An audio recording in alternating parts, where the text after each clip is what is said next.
As a manager, among the skills that we need to have are coaching skills. Remember, you are in that position to inspire, to train, and to grow the team members that you have. I'll give you about 15 common coaching skills that you require as a manager.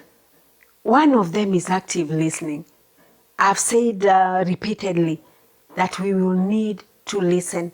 When you are coaching team members, we need to be attentive. We need to listen as we improve the relationships and create more productive conversations.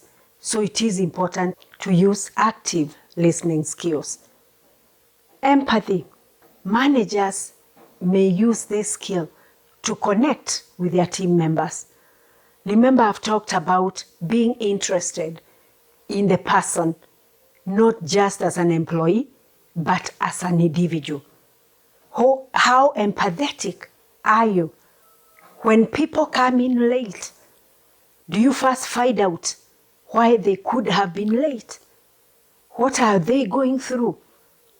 You have a team member who has a small baby, a baby that was sick throughout the night.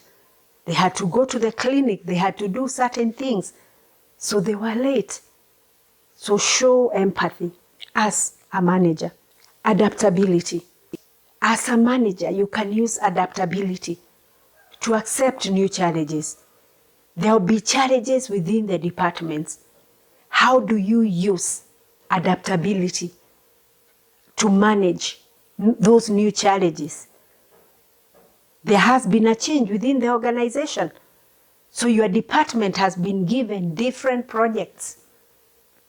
Are you adaptable? Or there has been a change with the team members that you manage within the department that you are working in? How do you manage those changes? Even as you coach the team members to manage within this new environment. Communication. Managers must be able to communicate both verbally and orally. How do you communicate with the team members? Remember, we talked about giving feedback. And you are giving feedback privately, especially when feedback is negative. You need to call the person, talk to them in private, because you are giving a personal feedback. So it is important. As a manager, you learn to communicate, both orally and in written. How are your emails? Do they address the actual issues, or do they address the person? It is important that when you communicate, as a manager, you address the issues that you are addressing, and you be polite in your communication. Then feedback skills. As a manager, remember we said you must give feedback. It is the breakfast of champions. You need to grow your teams. You need to develop them. So you will need to regularly give them feedback. Compassion. Do you have sympathy for your team members when certain things have happened and they are affecting the way they work? Can you show compassion? Are you interested in learning about the team members and their interests and the things that they are doing? So show compassion as a manager. Then positivity.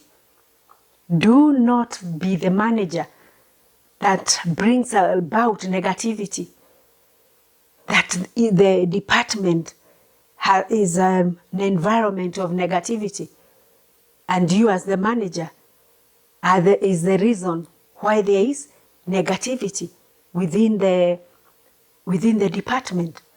That whenever you open your mouth to talk to the team members, there is no positivity.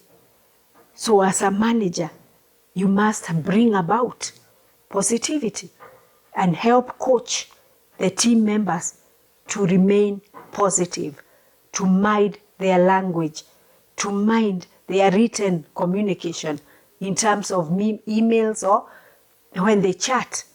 Even when you give your feedback, you must give feedback that inspires your team members.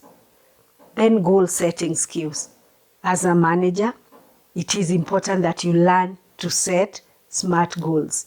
Teach your team members to set SMART goals. SMART goals are specific. They are measurable. They are attainable. They are reasonable, and they are time-bound. Do not give your team members goals that cannot be measurable, they cannot be time-bound, and they are not realistic. Because at the end of the project, you cannot be able to measure that performance. So as a manager, train your teams to set SMART goals.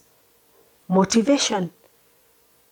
You are the person leading the teams with motivation skills. So as you coach your members, make sure that you motivate them. You know what each person likes, and you're working towards making sure that they are motivated at all times. Encourage them. Talk to your team members in a way that encourages them and makes them work better with you. Remember, you are spending a lot of time with your team members, so motivating them is key. Delegation. We said when you delegate, you make sure people get out of their comfort zone. They do things that they haven't done. And delegation ensures that they grow in their position. Know who to delegate to, what to delegate, and how to delegate. And be clear with your instructions. So when you delegate, let the work you have delegated have clarity so that they know exactly what you are delegating and what you are expecting. Problem-solving skills. You are already a manager. Let them see how you solve problems within the department. Effective coaching ensures that you are able to solve problems, and you're also training your teams to solve problems. I have often said that the people you work with do not listen so much to what you are saying as much as they look at how you are doing things. So be a role model so that they learn from you on how you're doing things. Then persistence. You will have projects that require you to be persistent to get them right. So coach your team members to be persistent until they get something right. So show them how to be persistent. Accountability. Accountability is key. When things occur in your department, are you accountable as a manager? You see, they will be copying you. So if you are accountable, it will be easy for them to own things that they have done. If a mistake has occurred, it will be easy for them to own up. So be accountable as a manager. By doing this consistently, you will show your team members that you are accountable yourself.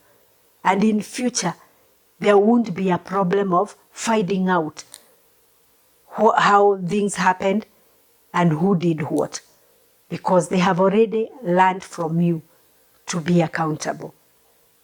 So accountability in teamwork is key. Self-awareness for managers is also important. How much are you self-aware? Before you even coach the other teams, you need to be self-aware. And you are training them also to be self-aware. It's a leadership skill that is necessary as you grow team members. So be aware, and when you are self-aware, even how you behave under different circumstances indicates that you know yourself and you know yourself better. Lastly, organizational skills for managers. When you have a department, you have team members, they need to be organized. The projects need to be organized. So you will practice organizational skills as you train your members to also be organized. So you will have probably a tracker for performance for the different things you are doing in the department. So ensure you practice organization skills. And even as you coach the team members to be organized, you are also coaching yourself for success. You're also learning differently to be able to manage these teams and coach them on the different things that we have talked about. Thank you.